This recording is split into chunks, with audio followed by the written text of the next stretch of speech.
let's get started. Today we're finishing up chapter 5, and then Wednesday you have your 4th quiz. It looks like your 4th quiz is over the second half of chapter 3, which was like itemized deductions and can't remember what else. And then chapter 4, the whole thing, and chapter 5, the whole thing. We're going to make it through all those today, hopefully. Let's see, what else? That's it. Investopedia. Find it.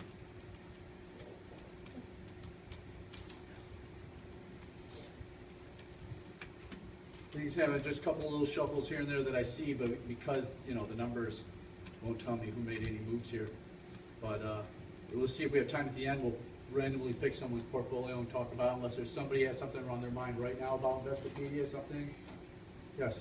It's not about my account in general. I mean, I'm not doing very well, but I wanted to invest in Tesla because they just released like these 2 trucks. And like I realized how big semi-trucks are in America, like without them. Does everybody know what he's talking about? Mm-hmm. Tesla November 16th, I guess? has a new electric truck, like a hauling truck. And I believe someone's committed to testing them out. Was it Walmart? Walmart wants to test them out because they're projecting all these amazing statistics about testing them and stuff, and the cost and how much the range and like how well they can work and autopilot on a truck. So basically, the driver can sleep theoretically if he wanted to, but they say you're not supposed to. But in theory, it could work out. So then I was doing research on trucks in general, but then I went to Yahoo Finance and it spiked and then it went down and down and down. So I don't know if people are speculating, saying how bad it was. So I didn't invest into it. I was too afraid to do it. Good. Fear, no, don't get me wrong. That fear was probably a good fear because what happens, the spike is people who hear about this information before, probably right before it's public information. And then you have this artificial spike and then it goes back down. But it should come back up. But there's one thing that is not in the news much in Tesla, and that is Tesla, and I think it's still happening, is losing money, has never really made any money. And they're losing money so fast that they have to keep raising money. And they're going through probably, I remember last time I looked, it's like they're spending more than they're receiving in revenue, about, I think it was like 200 to 500 million a year more than what they're receiving. So they keep running out of money and they keep having to raise more money. While investors keep saying, look, you know, you got this innovation, you got these great things, you got to show a profit someday. You got to stop spending and start saying, okay, now we're going to keep controlling expenses and we're going to start making money. But I don't think they've done that yet. We probably don't have time for this, but we got my curiosity. Where's my links? Let's just, you see this right here, the finance.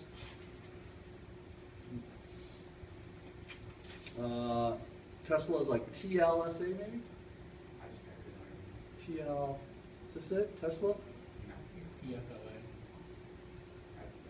That's not it? No, okay. TSL. There we go, here we go. Come on. See, look at their earnings per share. We haven't seen this a whole semester, have we? What do you guys see for EPS? Yeah. For every shareholder that owns it, they're losing $4.85 per share because the company's losing money, and they've always been losing money. And sometimes when you have a very innovative company just starting out, that's a normal process. But the innovation, the bet is that the innovation's so great that everybody's going to want it, and it will turn around and make huge profits. Like, you know, some of the auto industries are making $2 billion, $3 billion a year in profits when things are good. And they've never turned it around. Instead, they just keep re-innovating and keep spending on new technologies, and it's almost like they're going with a purpose of never making a profit. And so they have to keep raising money. I mean, where's 1 year target estimate, $316 a share. Wait a minute, where's, let's see. Look at their PE ratio. Look at, you know, they've never had a positive earnings per share. They have a market cap of $51.8 billion, but, you know, I don't know, it's all a bunch of assets minus liabilities, no, I'm sorry, market cap is the price times all the shares, but the price doesn't make sense. Where's their, now you don't even have a price earnings ratio because there's no earnings. I'm trying to think, where can I get to the financials real quick? Here we go. Revenue, now this is in thousands. So this would be $7,132,000 in revenue. But then you go down here to, where's our profit here? Net income. They've lost $674,914,000. What's the date of this? This would be their last fiscal year, ended December of 2016. So last year. The year before that, they lost $888 million. The year before that, they lost $294 million.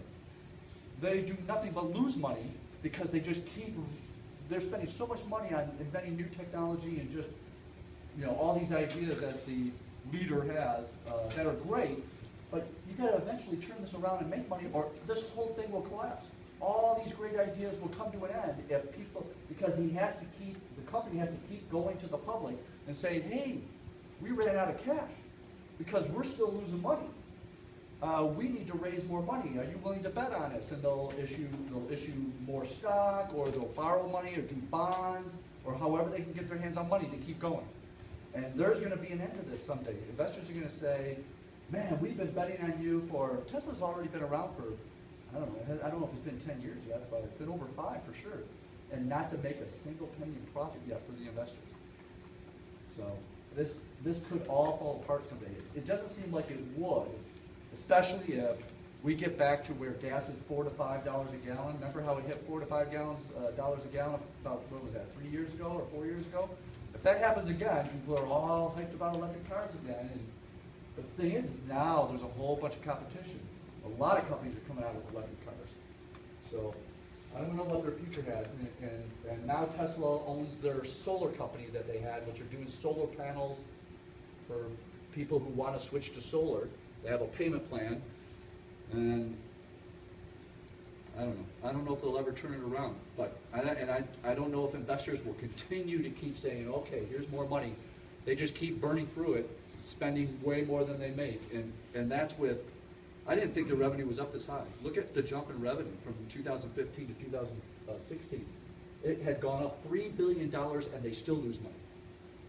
So what the revenue will be this year, I'm not sure, and they're still losing money. So don't get me wrong, one of the most aggressive, innovative companies of this time. And they'll be part of history because of this. Their innovations have been huge, big impact on a lot of different industries. But they can't continue this rate of loss. So it's a big bet that there's other people out there saying, yeah, I think Tesla's going to be great, and they're buying shares, and the price keeps going up. If we could get to the book value, remember that? Let's see, right now it's at $308 a share. I'm trying to remember, was that our statistics? Let's see, book value. Way down here.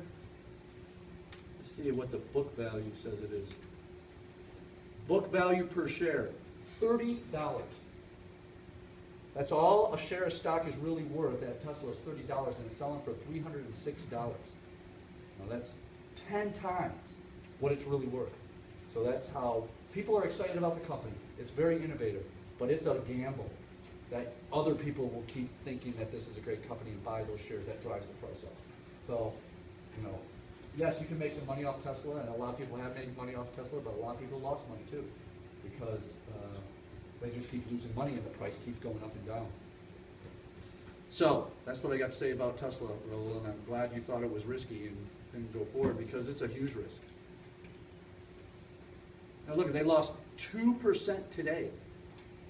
That's like, you know, that doesn't sound like a lot, 2%, but in one day, that's huge. There's like 300 business days a year that the market's open, so that'd be 600% loss if they kept that up every day for a year. Let's go, let's see, let's go 5 years. So you can see the ups and downs of the giant roller coaster. Look at this, they peaked right from here, and now they're down. So that's over 10 years. And they were pretty flat until So right about 2013, when all the hype started up, and then they took off, people were making money, oh, big fall.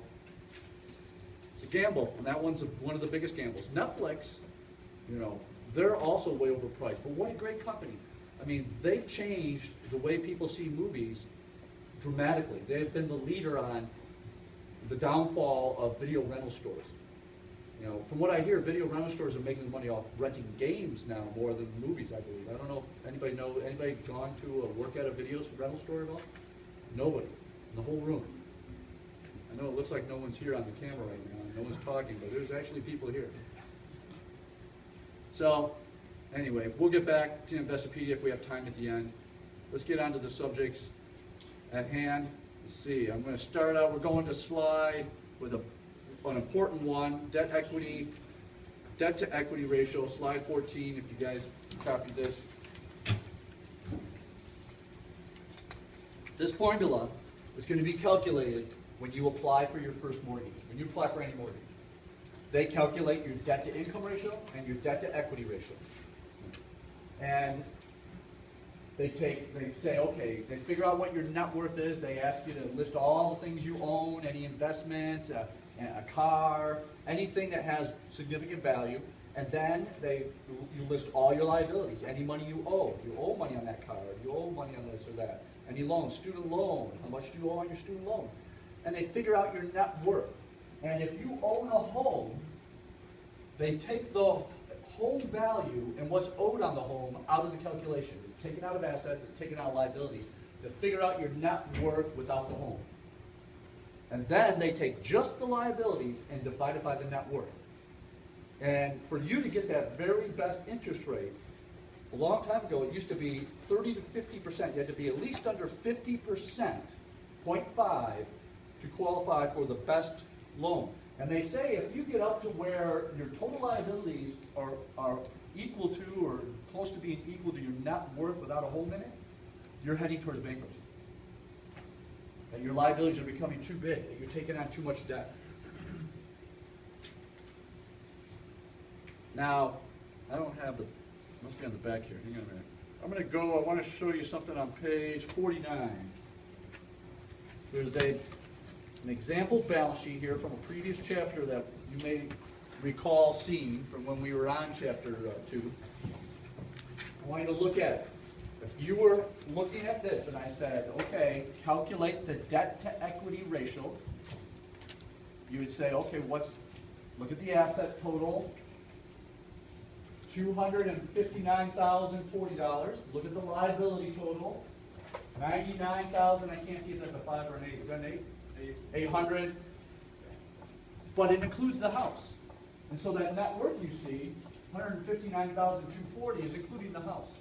So you take that $250-something thousand, $59,040, and subtract the house. No, where's the house up there? There it is. Current market value of home, $189,900. Take that out of the asset. Go to the liability. It's $99,008, but subtract. Where's our mortgage? The $91,000. I think it's a 6 or a 500 out of the liability, and find that new net worth. Then, there's your denominator. Your numerator is the total liabilities, this $99,800, minus the house, $91,600. And you divide that total liability by that new net worth with the house out of it, there's the debt equity ratio. Now, I can tell if their total liabilities are $99,800 and you're taking $91,600 out of it, they don't have a lot of liabilities once the house is out of there. So this person would probably qualify, depending on the net worth with the house is out, for the best loan as long as they have the credit score, as long as they have the debt to equity ratio, debt to income ratio. Do you remember last week when I said the target that everyone needs to stay under point something for debt to income ratio? It's the key. I said that's one of the most important things to learn this whole semester is what percent? Point what? Really? Again, it looks like no one's here. 0.2, 20%. Remember that decision where you're going, hey, should I take on this new loan? I'm about to buy this, whatever. This motorcycle. I don't need a motorcycle, but I want a motorcycle. The payment's going to be another $90 a month. And you calculate that debt to income ratio, just like I taught you, And if that loan is gonna take you over that 20%, you shouldn't buy that motorcycle. That's the max you should ever go to, 20%. And that's when you're applying for a loan, that's what they're looking at. Is this mortgage gonna take them, you know, out of that debt income ratio? I'm sorry, the debt income ratio won't include the mortgage, but all the other loans that they have, are they getting close to 20% already? Because this mortgage could possibly be in jeopardy if they are one more buying decision, and they could be over the 20%, which means they'll struggle. The other 80% of your take-home pay has to be for food and a home and a roof over your head. And so most of you, don't get me wrong, not all of you, if you're like me at all, you're going to have a student loan payment when you graduate too. I remember thinking, God, this student loan's killing me, what the heck? Then I realized, kept saying, I want to save enough money to pay this student loan off. It's such a pain in the butt. Then I realized, wow, I'll never see money at 3% again. Back when I was in college, my student loan was 3%. I think you guys are almost down to 3% on your student loans when you graduate also. I'm not sure. Anybody know? Does anybody have a student loan? Really? There's a whole bunch of you that don't have student loans. Really? How do you guys make it with no student loan? Wow. Boy, I'm telling you, just a few years ago, more than half the class would raise their hand when I asked that question. Who does not have a student loan? Let me make sure you're understanding my question. Okay, there's a whole bunch of you not answering at all, so that's what's going on. All right. And it's a Monday. I don't even know if I'm going to post this. This is embarrassing. Let's go to slide 15. All right. What? By the way, debt to equity ratio. I said max should be point what? Not debt to income. Point to equity. 0.5. 50%. Max. Debt to income max 0.2. Debt to equity 0.5 max. Okay, the 5 C's of credit. Let me get this on the screen. These are the things you should focus on to make sure you have good credit so you can take advantage of all the opportunities you're going to have. Because you're only looking, someone just stopped by my office today, by the way. He graduated 5 years ago. He had me for 2 classes about 5 or 6 years ago. And he's talking about, you know, what's going on in his life. He lives in Nashville now. He's a financial analyst for this, they own a chain of restaurants or something like that. He's at the home office doing financial analysis. And I said, are you making more money you've ever made in your whole life? And he goes, yeah. And I said, are you saving money? He goes, yeah. He goes, when I was working my first job out of college, he said he stayed living at home so he could save as much money as possible. And then he went down to Nashville. He says, I'm saving money, but he said it's really expensive to live down there. He's paying $1,300 a month for rent. You know, he wanted to live close to work, and they're downtown Nashville, so he's paying $1,300 a month for just an apartment. And then we talked about, he didn't have personal finance, and we talked about buying a house. If he thinks he's going to be there, how he could, you know, make some extra money by owning a house. He said he's not sure what the plan is.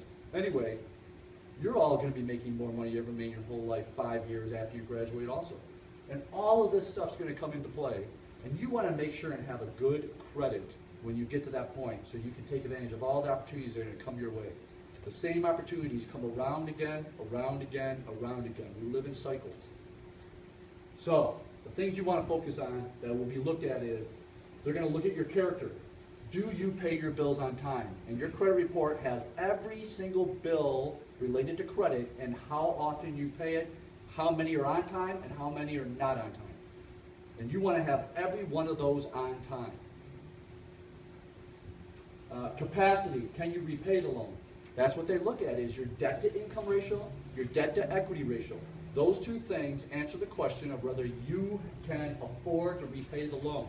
If you're getting over that, getting close to that 20% or over, they're going to worry a little bit. If you're getting over that 50% debt to equity ratio, they're going to worry a little bit. And that may not necessarily get approved, or may not get the very best rate. You could say, hey, we're going to lend you the money, but we can't give you that 3.75% we advertise. Your debt to equity ratio is at 60%. Your debt to income ratio is already at 18%.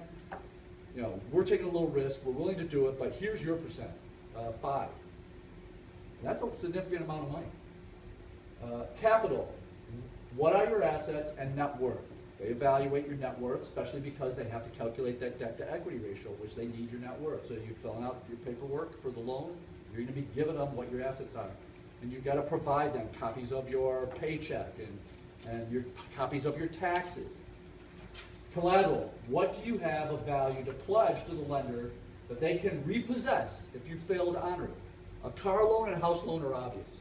The car is the collateral for the car loan, and they'll come and take the car if something happens. The house, they'll foreclose on you, and it happened to a lot of people in 2007, 2008, 2009, 2010. Hundreds and hundreds of thousands of people, probably more than millions even, got foreclosed on, and they got to experience their house being repossessed because of situations. And then conditions. Conditions are like, what is your job? Are you in an industry that's growing? What's the chances of you getting laid off? How long you've been there? They have to take into consideration if you're in an industry, for example, if you worked for the car company in Flint, when all the people were getting laid off, they had troubles getting loans even while they're still working because there was this thought of, hey, you may not be having this job a year from now. Look at all the layoffs that are taking place, and you're next on the seniority, and you're part of the union, so they go by seniority, and this is going to be risky. Either we not really want to lend this to you because we're not sure about your job still being there, or we're going to have to charge a higher rate to take this risk. So, and that's the conditions. Those are the 5 C's. We're going to APR. We're going to slide 20. APR. Last week it was APY. This week is APR. And I said the difference between the two is that APY is all about investments and what the annual percentage yield. Yield means money made. APR is all about loans, like the credit card. Those credit card disclosure statements all give you the APR because you'd be borrowing money when you use the credit card. That's annual percentage rate. Now, just like the APY, it was a little tricky calculation that you've got to get familiar with because you're going to need to do that calculation in the paper. By the way, I updated the paper description. I'll be posting it this weekend. So if any of those want to read it and maybe get started on their cover page or something on the paper, I'm sure none of you will, but I'll post it this weekend so that you can start reading the details. All I'm asking for is 1 1/4 to 1.5 pages total, including your calculations. So it's not, and then a cover page. So it's not a huge paper. You guys should be able to, I'm sure I'm looking around and realizing that you'll be just like most other people and get it done the night before. The morning of. Something like that. But it's, you can get some of this written even before the simulation's over with because, you'll know one of the things you're going to write about is whichever stock made you the most profit, either as a percent or as a dollar value. And if none of them made you profit, and there's always every semester 1 or 2 people in that situation, it's whichever one lost the least, if they all lost money. But APR calculation is on a loan. And this is, we're going to, let's see, what page is that calculation in detail? 162. You can see this is kind of tricky. Up at the top of the page, there's a small n and a large n. Know which each variable stands for so you don't mix them up. Sometimes they're the same numbers. What's going on here? There's something in. We read it? Okay. 2 is the numerator times little n. Little n is the number of payment periods in 1 year. If you have a loan that's for 5 years, it's how many payments would be made in 1 year, which are usually, if it's a monthly payment, it'd be 12, correct? But there's loans where you pay at the loan's maybe only 1 year, and maybe you only pay at the end of the year the whole loan back. That would be 1 payment then instead of 12. But in this case, let's pretend like there's a car loan you got for 3 years or 4 years, and there's 12 payments in 1 year. So there's the small n. Times I, which is the dollar cost of credit. It'd be the interest, all the interest on the loan, plus any other charges. Sometimes there's an application fee, sometimes there's a service fee. Whatever the cost is related to having that loan is the I, or L. I don't know if that's an I or L. It's an I. Denominator, P, is the amount borrowed, principal. It's a car loan, maybe you borrowed $9,000. That would be the amount borrowed without the interest or any fees, just the amount of the loan. Then parentheses, so it's times, large N is the total number of payments for the whole loan. So if it's a 5-year car loan, you're just starting, that's 60, right? 60 months in 5 years, or 36 months in 3 years. So that end sometimes is the same number as a small end, sometimes it's a larger number. If you got a loan that's only 1 year, and you're paying monthly on it, the small end is 12 payments of 1 year, the big end is a total of 12 payments, so they're both the same number. And then plus 1, you always add 1 to it. Kind of a weird calculation, but this gets you to truly what the annual percentage rate is on that loan. Even though it's advertised, you know, this loan's 5%, depending on how it's paid back, it's not really 5%. It's all about how much time you really have use of the money you borrowed. And if you're starting to pay it back right away, part of the principal, you don't have use of that money over the 3 years. You borrow $10,000 for 3 years, you start making payments, some of that payment's going to pay down the $10,000, so now you don't have use of that little bit of money for the whole 3 years. So really the interest rate is higher than the advertised rate. So in this first example, it says this is a $100 loan, and this one's paid off in one lump sum at the end of a year. So how many payments total in 1 year? 1. How many payments total in the whole loan? 1. You're paying it all back at the end of the first year, 1 year only. So that's where the 1 comes from. And then it's 10% on $100, and there's no fees for the loan. 10% of 100 is $10, so the total interest cost with fees, because there's none, is $10. So the calculation is right here. 2 times 1 payment in 12 months times $10 total interest involved.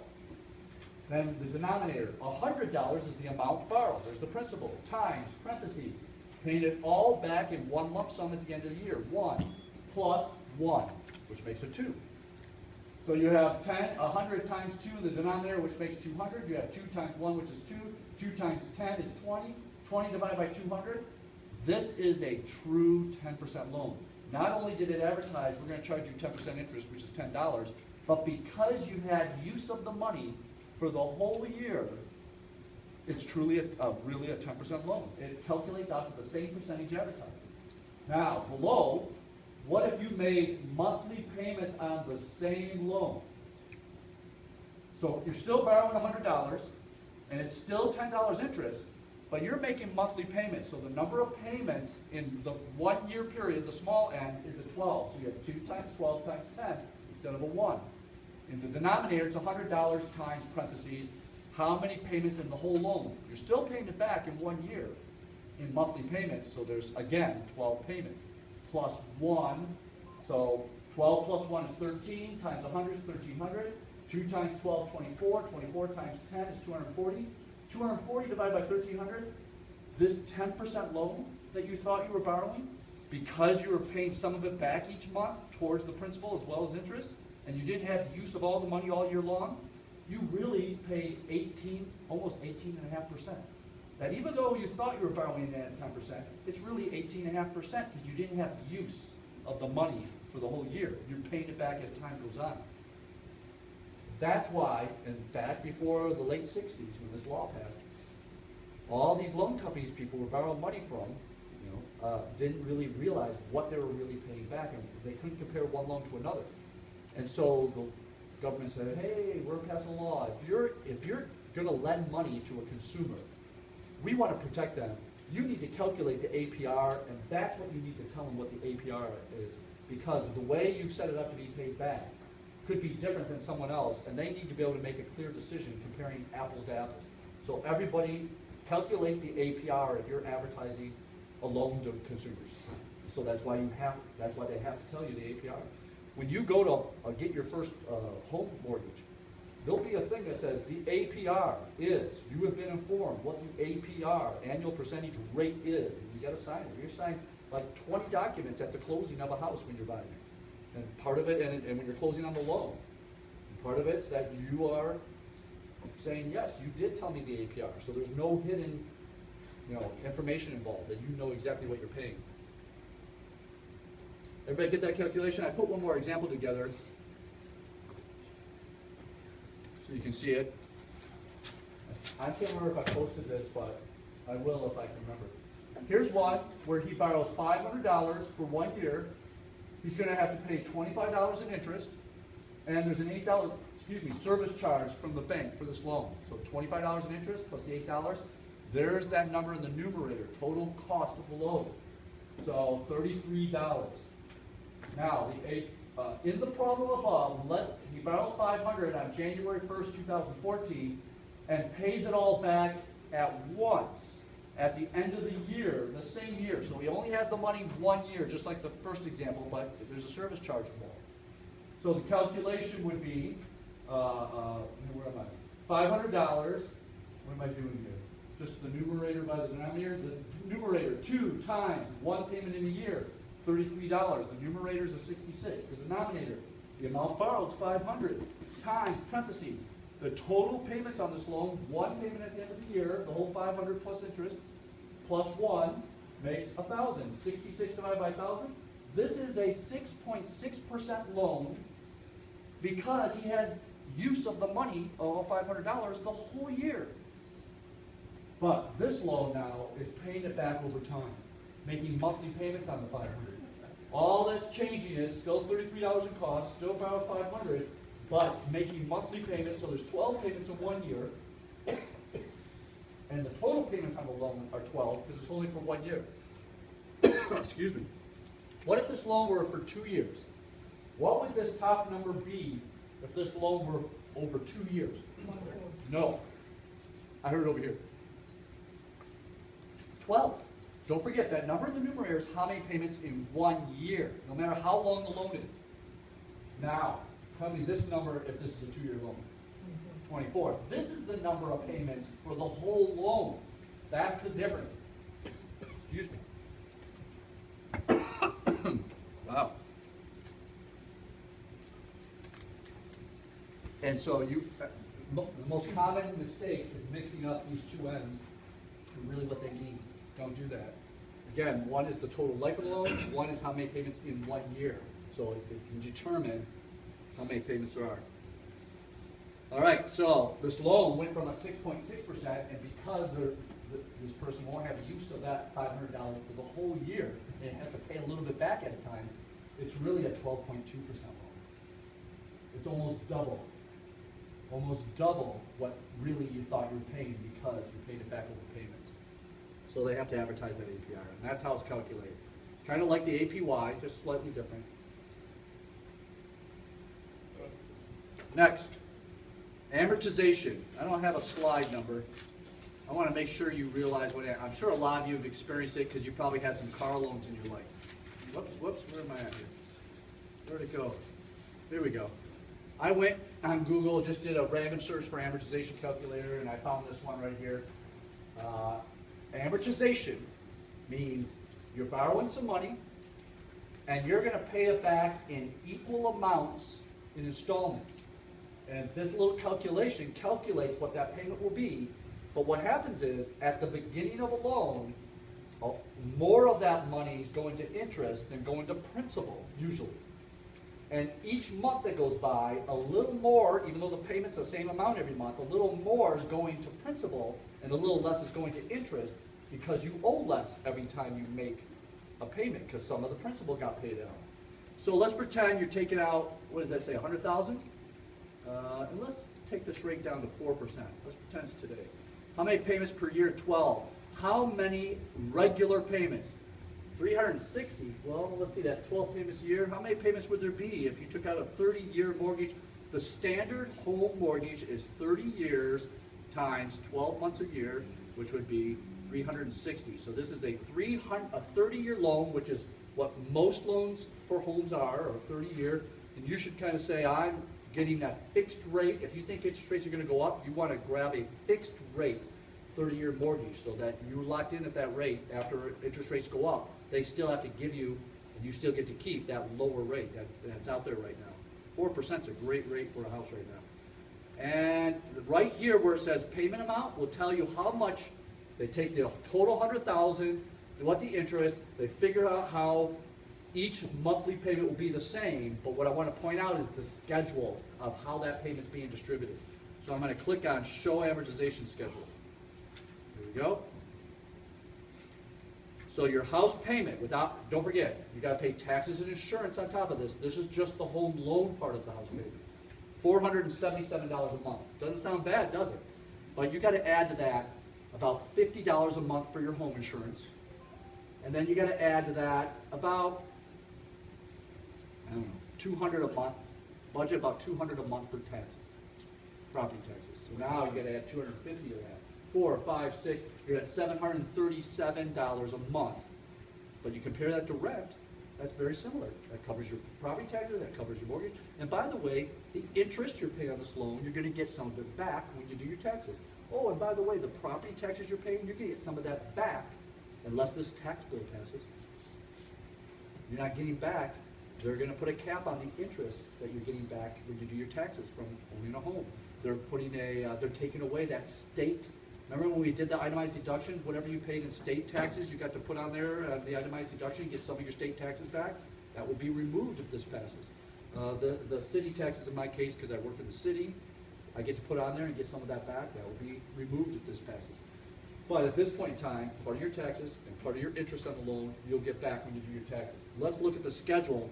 Out of this $477, just take a guess. You can't see it, good. Take a guess. How much is going to pay down the $100,000? How much of it's going to principal? And then the rest would go to interest. Do you think it's more or less than 300 of the 477? Can't hear you. I hear less from a couple of people. I think it's less also. What about, do you think it's more or less than 200 of the 477? You say less? Yeah? We'll see. I think it could be less. Let's look. So at first, when you first start your loan, only $144 of that 477 goes towards bringing the balance of that 100,000 down. 333 of that 477 is going to pay the interest on the loan. And now you only owe $99,855 because 144 went to the principal. Most of that payment's going to interest up front. But look at each month. A little less is going to interest and a little more is going to principal. A little, and this keeps going up a little, this keeps going down. The payment's the exact same, 400 and whatever, but a little less goes to interest because you keep owing a little less on the balance. And then as you get, let's say you've been in this house, a lot of people stay 10 years at a house. Where's my 12, 24, 36, what would be 10 years? 120 payments? So let's get to that 10th year, which would be all the way down here. Here's year 10. Still got more going to interest than principal, but not nearly as often. We're almost at a 50-50 of our payment after 10 years going to principal. And 10 years go by, we still owe $81,000 on the loan. And it's not till you get to the end of the loan, let's get to year 30. Okay, here's year 30 now, and very few people stay in the house for 30 years. Maybe your grandparents did, because in the old days, staying in a house 30 years was semi-common, but it's not so common anymore. But look at the end of your loan, a very small amount's going into interest, and almost all your payments going to principal, because you owe so little. You take 3,294 times the 4%, divide it by 12. You'll see this is why only a small amount's going to interest, because you owe so little on it finally towards the end. And that's how amortization schedules work. If you've ever had a car loan, anybody ever had a car loan? Is there anybody here? Okay, several of you have had car loans. This is exactly the same exact way. You can see, throw a number out, somebody might borrow for a car loan. Is 9,000 okay? Less or more? More? I hear more, I hear less. Did you say less? Let's just use 10,000. Whoops. Here's your car loan, 10,000. What's the interest rate? I'm going to use car loans out there. I've seen advertised for 4%, 3%, 3.5. I'm going to use 4% again. 12 payments a year. You're borrowing it for, if this is a used car, maybe it's only like 48 months. Does that sound right? Or 36? Tell me, anybody? 48. Let me get that payment out of there. Okay. Whoa. Hey. Hang on. There. And I want my amortization schedule, yes. $10,000 car loan. Over 48, was that 4 years? 12, 12? 4 years. They're allowing you to borrow it for 4 years. 12 payments a month or a year and 4% interest. Your car payment's about $225. That is too much. Man, $225. I would not have guessed that high. And let's look at your payments. Your first payment, is right? Come on. Wow, because it's over such a long period of time, there is a significant amount going to principal. But notice a little less goes to interest each payment and more goes to principal. What happens is, why is this? I think we went too many. Let me switch this to 36. Let me try this. Hang on.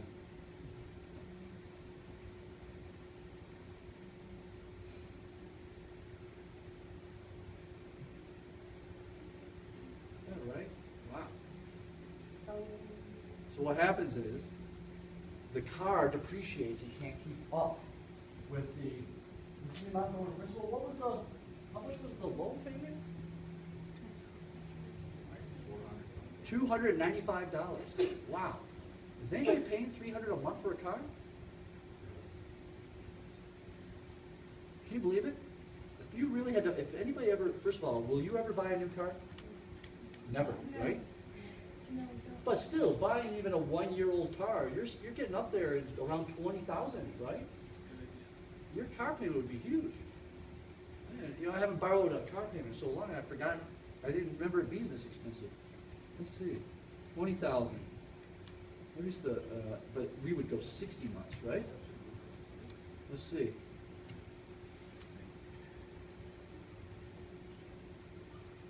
What's the car payment? What do you guess?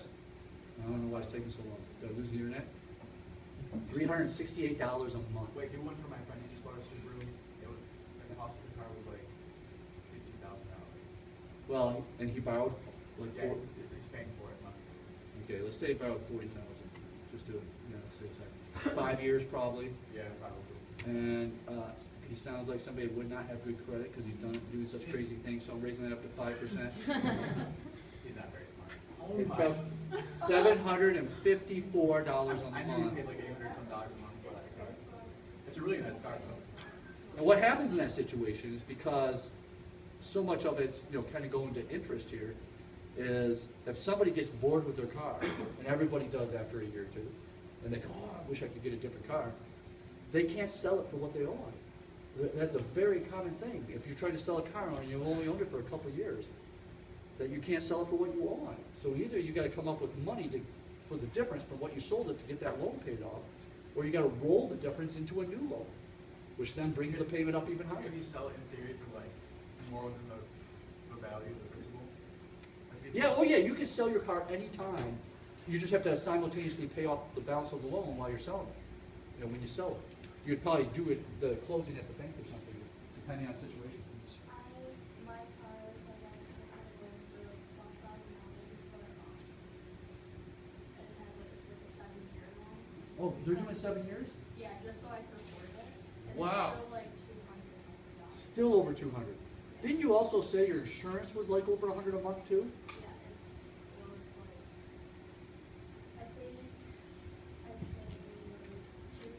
in car payment, and like for my car altogether, it's like $500 something for Wow. Wow. my payment and insurance. Don't get me wrong, what's nice about having a car like that is that you don't have to worry about it breaking down. That was one of my, constant worries when I was in college. I always had a car that would break down, and so I constantly worry about, is it going to break down tomorrow? Where am I going to be stuck at? How do I get here? How do I get there? I mean, you have to have transportation. And it is nice to have reliable transportation, but you really got to wait until you can afford it, or you'll get into a situation where it just takes all your money. You got to have money left over to eat. Anyway, so that's how amortization schedules work. They're easy to find, these sites, so you can see what your payment would be. And in a house situation, most of your payments go into interest up front. All right, we're going to slide 22. I want to review the simple interest calculation. You've already learned this in a previous chapter. I want to review it. Principal times rate times time. It was either a homework problem or a quiz problem where you had to calculate, oh, it was that certificate of deposit penalty homework problem, I think it was, where I said, let's say you take out a CD and it's $2,000, and it's doesn't matter how much time it is, but let's say it's earning 1%. So it must be like a short term, 1 year or less. And so, but you take your money out early, and you have to pay an early penalty. And the penalty is 3 months. Let's pretend it's 3 months. You're using this simple interest calculation. It's the T, you got to realize, stands for time. The time in which you're trying to calculate the amount of interest for. In this case, we're trying to figure out 3 months interest. Now, there's all kinds of different ways you can do this, but let's say you want to use the formula. It's P stands for the amount, $2,000. And then R stands for the rate, 1%, but write it as a decimal, 0.01. Or 1, make sure to put the percent symbol if you have a percent key on your calculator. And then time, here's the part. Time is always expressed as its relationship to a year. Again, T is time and is always expressed as its relationship to a year. So if I said, hey, you got to pay 300 days penalty, it'd be 300 days out of 365 days. They're both days, both the numerator and the denominator. If it's in months, you'd put both months. In this case, it's 3 times 3 months over how many months a year? 12. There's the relationship to a year. And you would calculate then the penalty that way. Get the calculator. This is an easy one, but 2,000 times 0.01. So it's $20. That's the interest for a whole year. You're looking for just 3 months. You could divide by 12, multiply times 3, but you could just say times, what is 3 over 12? 0.25, right? A quarter? 0.25 equals $5 would be the 3-month penalty in this example. That's not much. And if you're saying, God, I need that money, but my CD's not matured yet, you talk to them, you calculate the penalty, $5. Maybe it's worth $5 to get that $2,000 because you need it for something. So I wanted to review that formula. I know it's in your future, and I know some people had many errors on that homework assignment. So now we're going to slide 24. Disputing something on your credit card, and this happened to me a couple times. I remember I ordered, I ordered something from online, and I used my credit card. And they sent the wrong item, really. And so let me think what they say. They didn't want to refund me for whatever reason. Now, because I used my credit card, this gives you a lot of power. This is the advantage of using your credit card. The credit card company is always on the side of the consumer.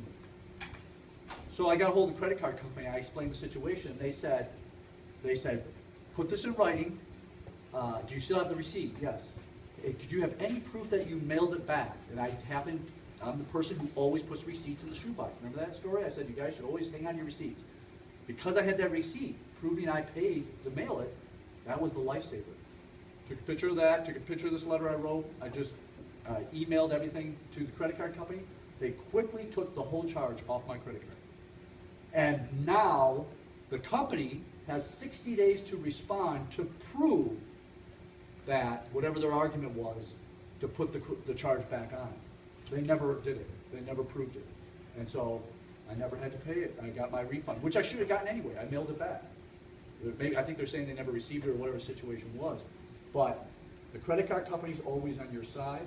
And if you have a dispute, but your credit card bill's due, you want to pay the bill except for the part you're about to dispute or you just disputed. You don't have to pay that part, and it will not affect your credit. And if it does affect your credit, you call and explain the situation, they fix it right away. It doesn't affect your credit. You just got to make sure, don't not pay your bill because you got this dispute going on. Pay everything on the bill that you're going to pay anyway, except for the part you're disputing. You can just not pay that part. You might put a little letter with it if you're mailing a check or something, or a memo if you're doing electronic payment that says, paying full bill except for the part disputed. Go ahead now. Well, okay, I was just talking about like how your credit card has your back. Yeah. I know that this is probably like number one not to do, but I ordered this sweater off of this kind of shady website because I really wanted it and it was really cheap and I just thought I would do it. And it charged my credit card and it said like it would send, like it sent me the package, and I waited like 3 months and I didn't get the package. 3 months? Yeah. You weren't And worried so- about it after 3 weeks. Well, I was worried about it, and I called, like, I emailed the website, and they were like, your package is on its way. Oh. And so I was like, okay, it's fine. And so 3 months later, I did not get this sweater.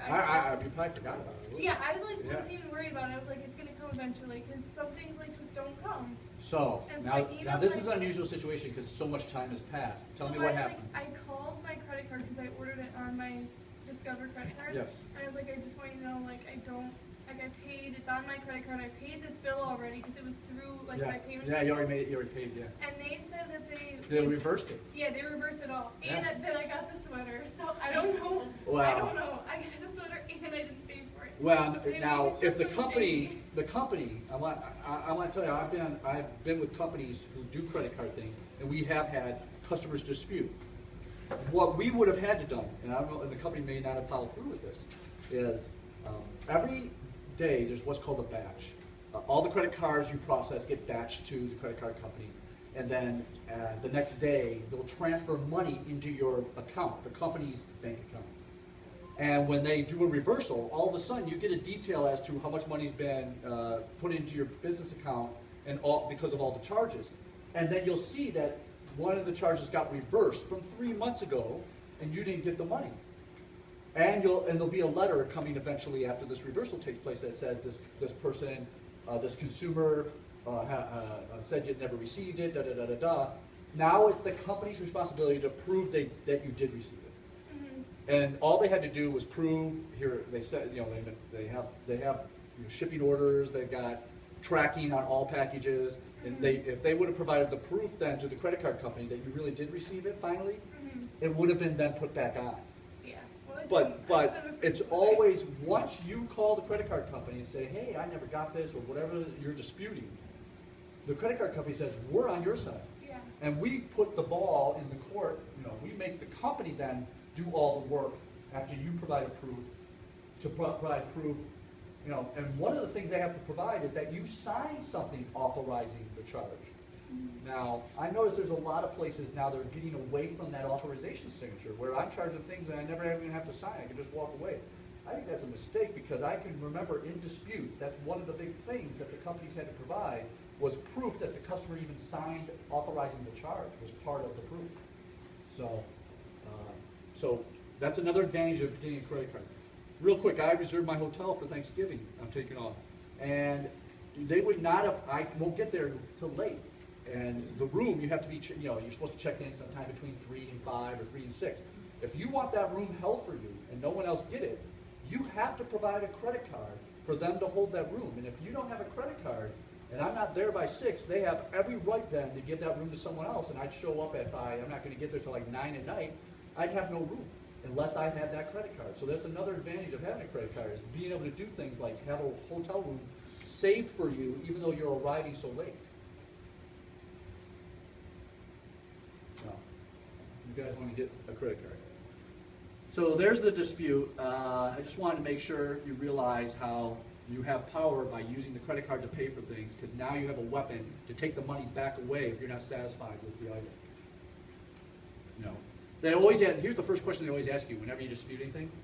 Did you try to work it out with the seller, the company? That's the first thing. They want you to attempt to try to work it out with them first, and then you say, yes, I tried, did this and this. They say, okay, now the second step is prove to us, put everything in writing, what's the situation, and boom, it comes off. And you say, look, I'm paying my credit card. If I'm not paying that amount, I'm disputing it. And it won't affect your credit score then. They won't report that amount you didn't pay and have a negative effect on your score. So that's the credit dispute thing. Going to slide 27. Come on. Identity stolen. Does anybody know anybody? I know 2 people who've had their identity stolen. Anybody? You do not know anyone. You know someone. Was it awful for them? Was it not too bad? It wasn't too bad. Wasn't too bad? Really? person I know, and this was a few years ago, things have changed a little, but it was a nightmare for them. A nightmare to get this straightened out. It took them a long time. My advice is that you start looking on the internet where you should go if this happens to you, because there's so much help out there. And the #1 place I recommend is called consumer.gov. It's a government webpage that's there to help you, especially in these situations like identity stolen. And right here, scams and identity theft, go here. Recovering from identity theft. You go to that webpage and you follow it step by step, and this would be your best bet on trying to recover. In the situation I'm thinking of, this person's identity got stolen, and Comcast had not only, they opened up an account through Comcast and had the full bundle at $100 and something a month, TV, phone, internet, and whatever, all HBO, Showtime, and they had a bunch of equipment. They had it in every room of their house, whoever this was that stole it. And finally, Comcast, they stopped paying it, or Comcast figured out it wasn't them or whatever. They tried to get their equipment back, and they couldn't get their equipment back. Finally, the bill came to the person who really was that person, and it was for thousands of dollars. And Comcast would not negotiate, would not deal, would not reverse it, would not listen. And you've got to follow their steps. As soon as you call there and it's about identity theft, they won't even answer questions. You've got to follow, you've got to get to their webpage, you've got to follow their steps to try to work it out. And there's a lot of work you got to do to get this off your credit reports. I totalize that. There's 3. Remember, TransUnion, all of those. You've got to get it off all of those reports. And this webpage takes you step by step on how to clean that all up. And it's going to take time.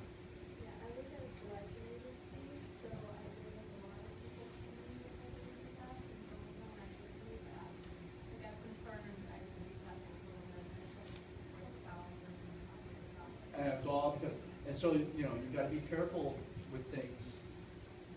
The good news is, though, you're not responsible for the money in most, 90%, 95% of all cases when things got charged up because someone stole your credit card or your identity. You're not responsible for it. But your credit just got killed. And that's worse than not being, than if you had to pay some money. So, it takes time, but you can get it all cleaned up and get things back to normal. But in the old days, it would take almost a whole year to get this resolved and all cleaned up. I'm sure it can happen faster now. But this is an example of a page you'd want to go to if you wanted to try to recover from it. Let me see if they still got the steps. Let's see, what is it, what to know, what to do. Let's hit what to do. What should I do if someone steals? First, call the companies where you know that fraud has happened. Explain that someone stole your identity. Ask them. You go here. They even give you examples. What happens to get my recovery plan? Put together a recovery plan. Then am I done? No. Tell the steps and take next. But still, this is all written and with knowing things you got to do if this happens to you.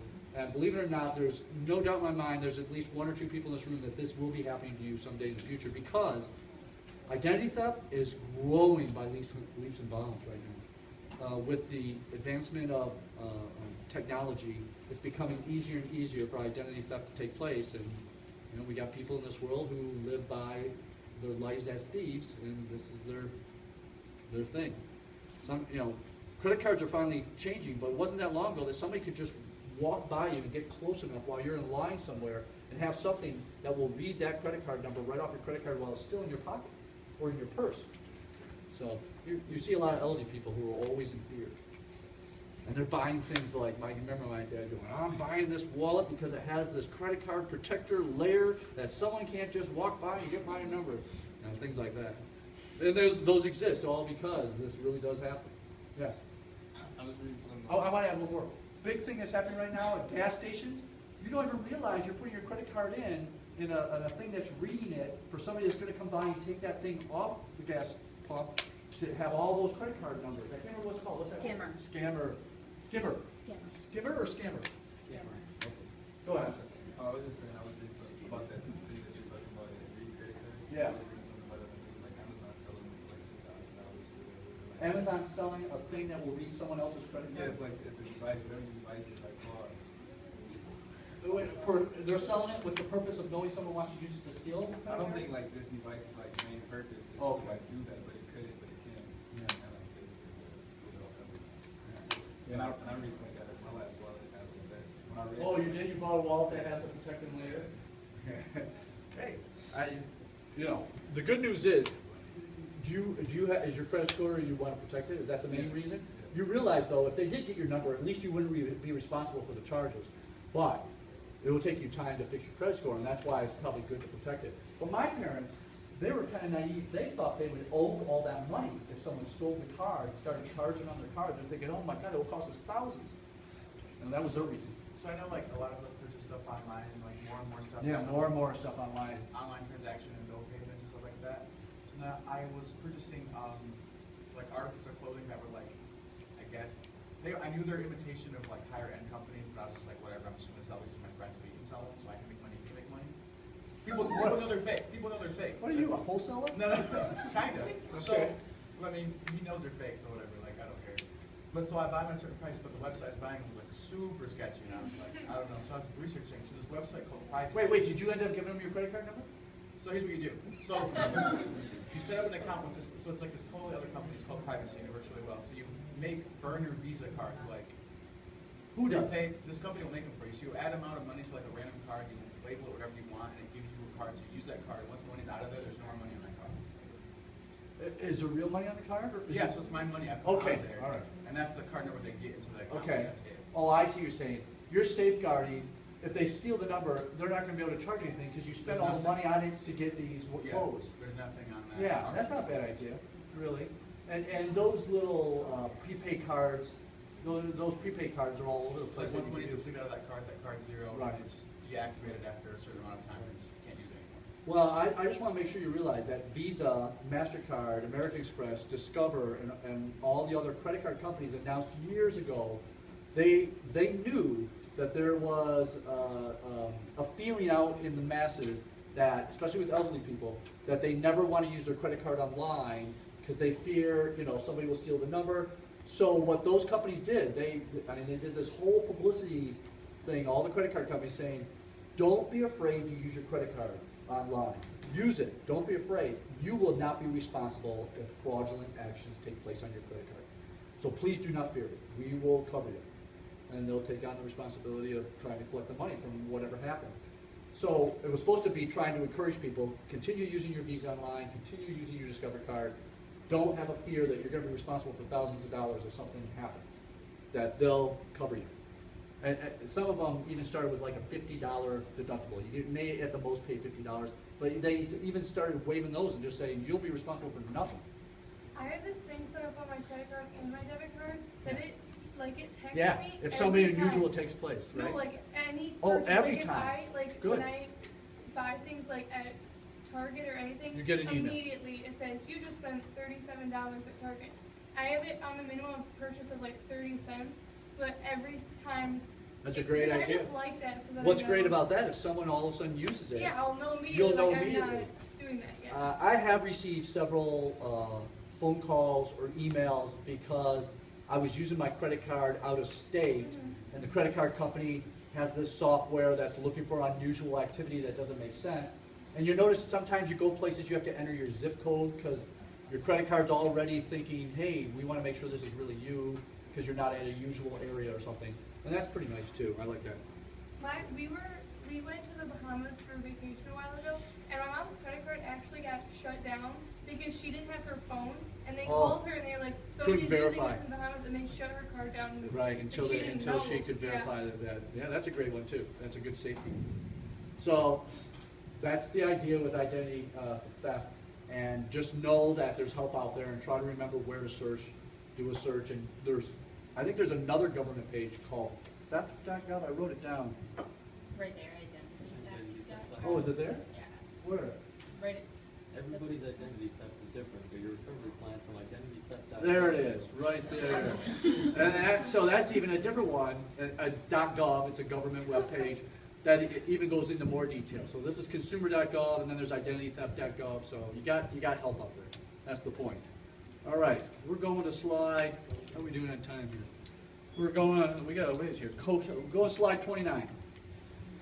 We'll go a little faster.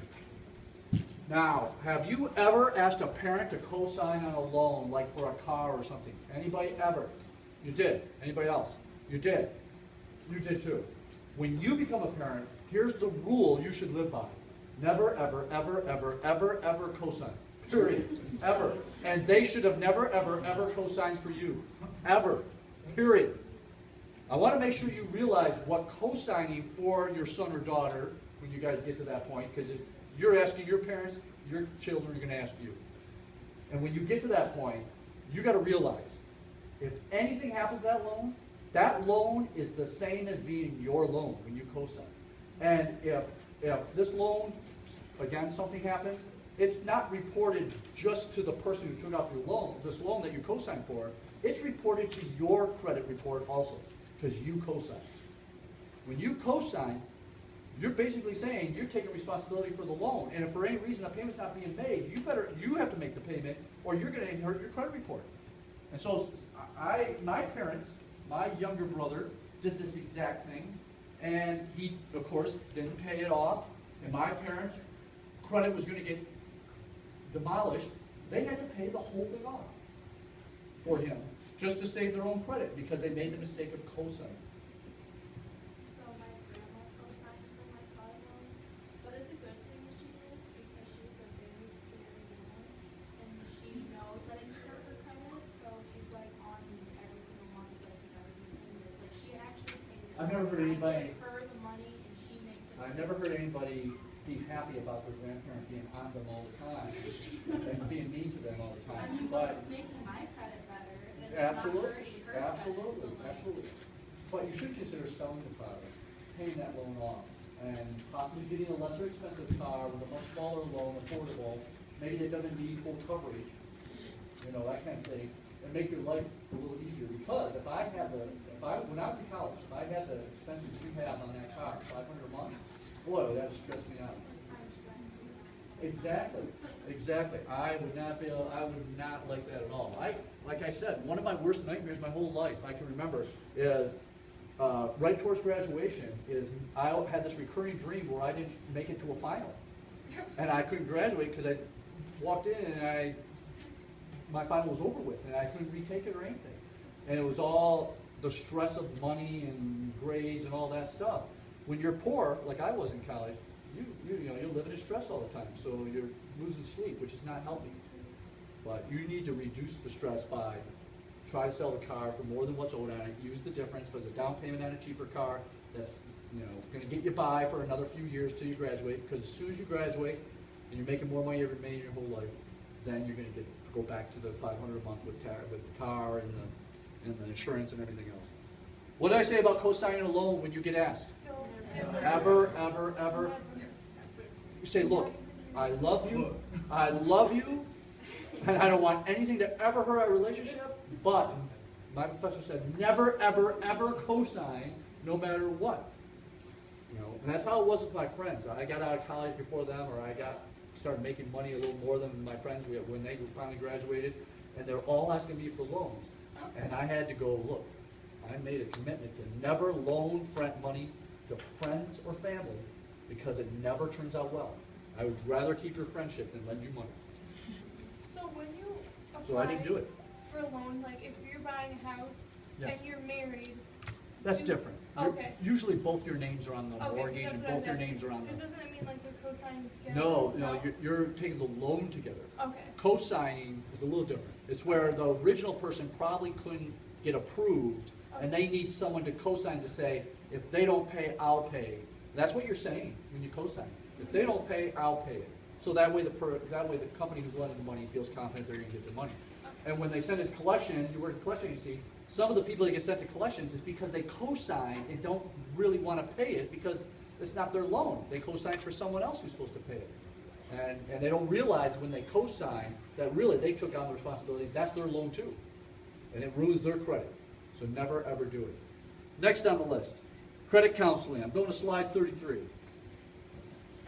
If you get over that 20% because you didn't see it coming, for example, you lose your job, you get another job, but it's not paying as much, and now your monthly credit payments are more than the 20% of your take-home pay because you're at a different job making less money, and you'll see how all of a sudden you're getting into financial troubles. Oh my God, I'm not going to have the money to pay this month's phone, cell phone bill. I hope they don't turn my phone off. Or in that case, you should realize, you want to get some credit counseling because you're heading towards bankruptcy. What's nice is there's free credit counseling all over the place. And I know late at night, you see those commercials, let us help you consolidate your credit, get out of that debt, and put it all, and reduce it, and we'll negotiate for you. Well, they only make money because they're going to charge you fees for doing all this, where you can get help for free. Now, I did a search in Flint, trying to see where is there free help in Flint, and this place called Legal Services of Eastern Michigan, and they have a location right in downtown Flint, have all kinds of legal and credit counseling services absolutely free for people who live in Flint, who seek out the advice. If you're getting a divorce, for example, but you can't afford a lawyer because, maybe you weren't the biggest income provider at the home because you decided to stay home and only work part-time because you had children or something, you could get help here at Eastern, what's it called? Legal Services of Eastern Michigan. It's LSEM-MI.org. They're a nonprofit organizations that lawyers got together and they're helping people for free or very discounted rates if they feel you can afford to pay a little something. But so there are options out there. Credit counseling and legal help right in every place you live. It just so happens in Flint it's called Legal Services of Eastern Michigan. I want to see if they got locations here. Does anybody know where this is at? No one's ever? Our offices. Here we go. Oh. We have 3 offices. One in Flint, which also serves as the administrative office. One in Saginaw and one in Port Huron. As well as home visits to the homebound and elderly. So, there you go. So just let you know, if you get into that situation, there's free help out there. Don't fall for one of those ads on late night TV because your new consolidated loan is going to have this giant fee built in, and you could have worked it all out. We're running out of time, 2 minutes. Bankruptcy. One more subject, bankruptcy. We're going to slide 34. There's 2 types of bankruptcy, Chapter 7, Chapter 13.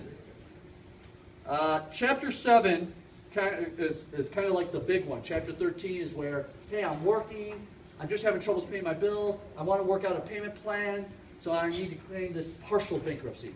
And they get everybody figured out, and they put you in an affordable payment plan to consolidate everybody you owe at that point. Chapter 7, that's a nickname for Chapter 7 is Fresh Start.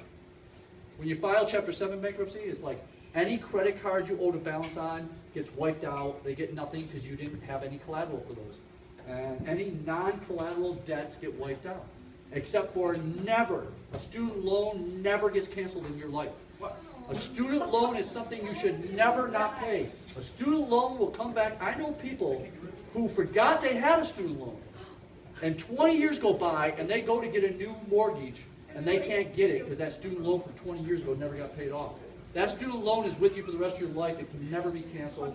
I mean, under circumstances like bankruptcy. Bankruptcy kills your credit for 10 years. 10 years before it comes back on. And when it comes back off, you'll see a jump in the score. It kills it for 10 years. So bankruptcy is the very last choice. I know a lot of people go, oh, I got all my bills wiped out. I just talked to someone recently who goes, I wish I never faced bankruptcy. It's killing. I can't do anything. I can't get anything. All right, you have a quiz in 2 days. I'm going to post some study problems, if I haven't already, from this chapter to use, so you don't have any homework. I'll see you in 2 days.